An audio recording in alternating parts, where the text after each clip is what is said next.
Hey, Andrew here. I didn't notice you standing there. So I was just admiring this arcade machine that I have in my collection. I thought I'd share it with y'all. So this is Radiant Silvergun, and there are no other cabs quite like it. I say that because uh, years and years ago, my dad and I actually built this cabinet ourselves. Um, we had bought a Capcom blue cabinet, a big blue, if you will, and basically it was, I believe, a Marvel vs. Capcom originally, but it was kind of rough, not in the best of shape. Um, well, I grew up playing Radiant Silvergun. Like, it was just something I played in my parents' office all the time. I'm very big Treasure fan. In fact, I've got a Nintendo 64 copy of Sin and Punishment still, despite it being available digitally on the Switch. It is definitely a favorite. Treasure just makes really good shmups, and this is probably my favorite, hence why we made this cabinet. It does have an original arcade board for Radiant Silvergun. I guess miraculous little cartridge system that they use.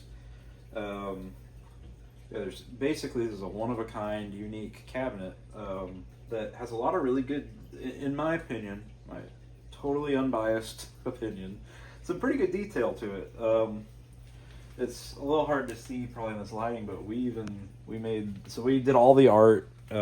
Obviously not original art by us, but we basically took concept art and different just art pieces from Radiant Silvergun and got a local print shop to print these out. So we've got a full control panel that we custom made that has all of the different shot types based on what buttons you need to press.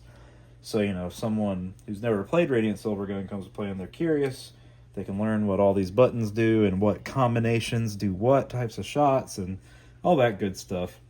And we also have this English translated card up here that kind of details the scoring system and how the hyper sword works and all that good stuff, and teaches you about levels and how to do color chains and all that good stuff too. And of course we got this little art print here. This was basically, it was a winter project when I was off from school. We spent a couple weeks, I'd say, getting this thing up to snuff and getting it to where we wanted it. It does have a couple other games in it. I actually have a little switcher here. It's very, very primitive, but I can switch between Radiant Silvergun, Pro Gear, and Strider 2. They're all games that I really like. I love cave shmups, so Pro Gear being in there is a bonus. And Strider 2 is it's one of the coolest arcade platformers I think ever made. It's a Capcom classic that I think most people have just kind of forgotten about. But yeah, it's just a really neat arcade cabinet, and I guess the only natural next step is for me to power it on. My CRT it's a little old, I will admit, but it's still a CRT, which I prefer for an arcade cab like this. And if you hear a fan noise, don't worry. I just need to pull this thing out and shift the little box it's sitting on over a little bit. But yeah, Radiant Silvergun in all its original glory. This game is very cool. I like it a lot. So you got your different shot types. Of course, the sword, which you can use for hyper sword. It's just a very cool shmup that I adore and really wish they would make stuff like this. I know they've ported this game a few times, But man, it's so good, and the music is so nostalgic to me. You got your little blue shot. Yeah, every button combination does a different style of shot. So you got like different lock-ons you can do from different angles. And if this music sounds familiar, if you can hear it, same composer that did Final Fantasy Tactics and Final Fantasy 12. There's actually a few leitmotifs in the soundtrack too that basically carried over from this game to those games. So really cool.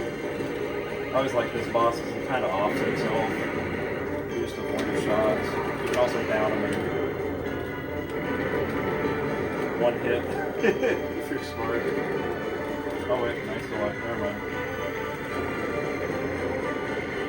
Yeah, this overall really cool game that, you know, big part of my childhood, and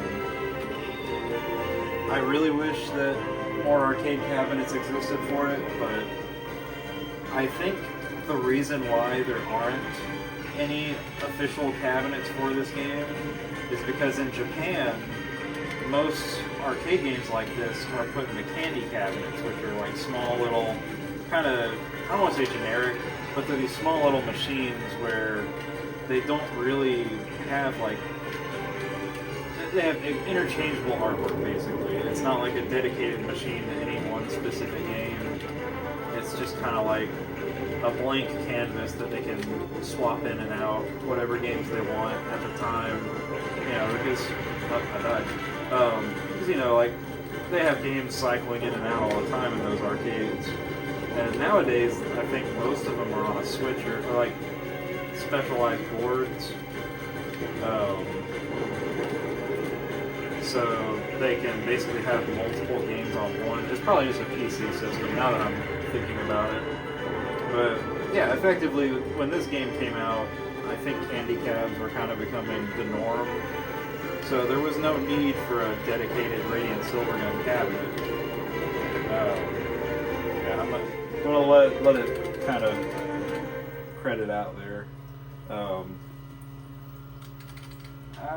It says buy when you just put AAA, because it doesn't respect you if you just put AAA, which I think is really funny. So yeah, it's such a cool game, and I'm really happy to have this.